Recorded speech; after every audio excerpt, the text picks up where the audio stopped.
Dear students, we have been discussing about the cortical areas and their functions, and we have discussed up to anterior association area. Now let us study about the limbic association area, which is also categorized under the multimodal area or the polysensory association area. The limbic association area is located in the medial wall of the cerebral hemisphere, and it includes hippocampus, amygdala, and nucleus accumbens. Hippocampus is concerned with the processing of memory. The information that is newly acquired in the short term memory is transferred to the long term memory storage by hippocampus. When new information is transferred to long term memory, the information that is already existing in the long term memory storage is not disrupted. That is, new information is acquired without disrupting the already existing information. What occurs if there is a hippocampal damage? If there is a damage to the hippocampus, the person can still continue to acquire new information in the short term memory. The information that is already existing in the long term memory will not be lost, but the new information will not be transferred from the short term memory to long term memory. Then, what is the problem? The person will not be able to recollect the newly acquired information. Why? Because the newly acquired information is present in the short term memory and it will be there for some time, and after that, the person will forget that information because it is not transferred to the long term memory.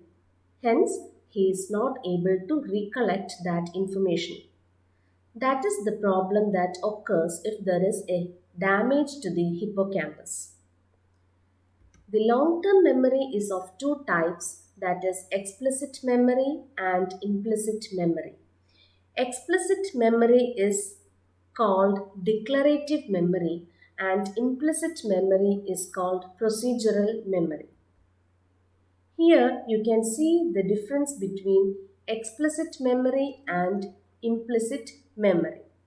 Explicit memory is where we remember or recollect factual information or our previous experiences. Implicit memory is concerned with skills.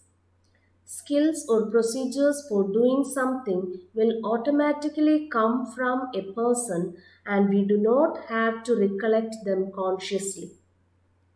Motor skills or skills in riding a bicycle or skills in playing musical instruments, all these are examples for implicit memory. And hippocampus is concerned only with explicit memory.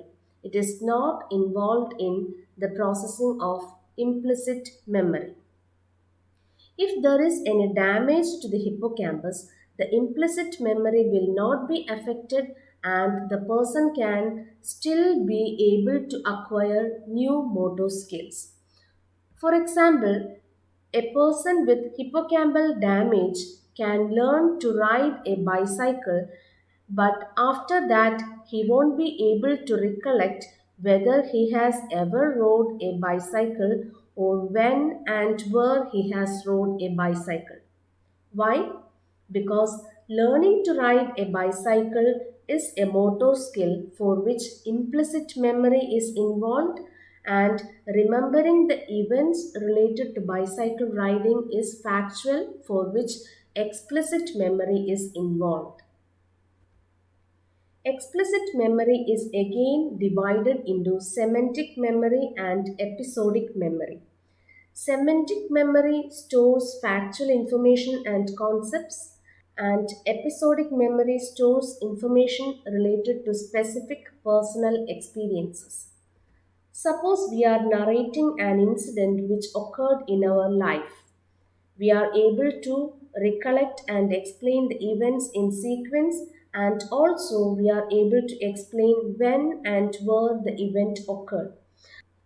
So we have seen that hippocampus is concerned with the transfer of information from short-term memory to long-term memory, and that hippocampus is concerned only with explicit or declarative memory. It is not involved in implicit or procedural memory. Now, in explicit memory, spatial memory is very important if we are to remember the events in our personal experiences. So, hippocampus is also concerned with spatial representation. A cognitive map of the spatial environment around us is represented in the hippocampus. The cells in the hippocampus in which the spatial memory is encoded in a specific firing pattern are called place cells. For example, you are familiar with all the rooms and every nook and corner in your house, and you can move about in your house even if it is dark.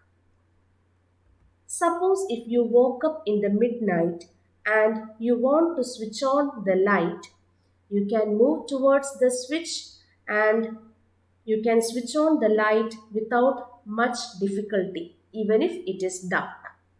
It is because of the cognitive map of the space around you that is stored as spatial memory in the hippocampus.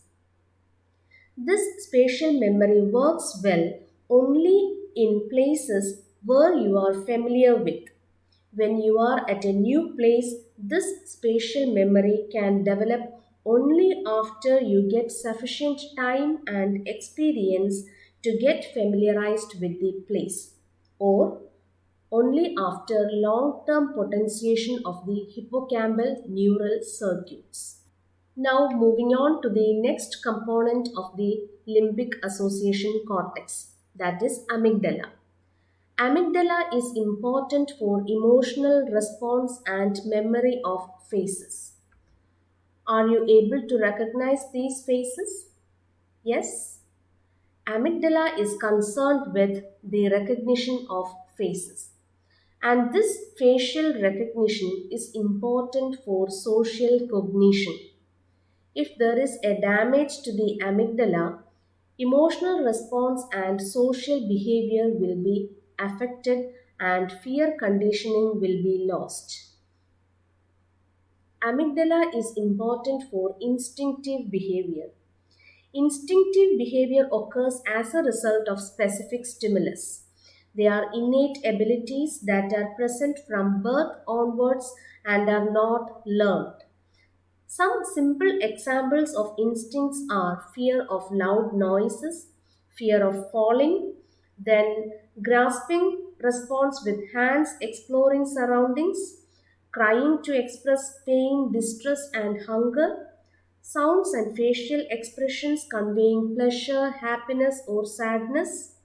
All these are examples of instinctive behavior, and amygdala plays an important role in instinctive behavior. There are olfactory and gustatory nerve fibers that project to amygdala. These olfactory fibers, which are projecting to the amygdala, they are involved in reproductive behavior. And the gustatory fibers are concerned with the discrimination of appetite. Destruction of amygdala can induce hyperphagia or overeating.